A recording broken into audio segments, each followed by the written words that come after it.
Malaki ang natipid ni ma'am dahil sa amin siya nagpagawa. iPhone 13 Pro na widescreen pala, widescreen problem. Medyo may kamahalan kasi yung OLED display nito kaya may solusyon tayo ng widescreen. So ano pang inaantay natin? Simulan natin tong gawin itong iPhone 13 Pro na widescreen problem.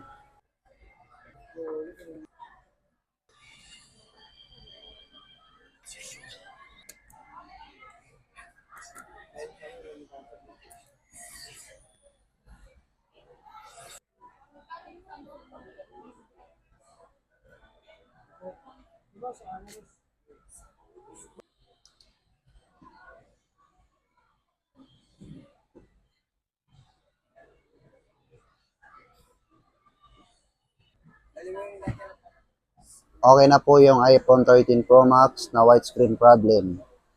So sa may gusto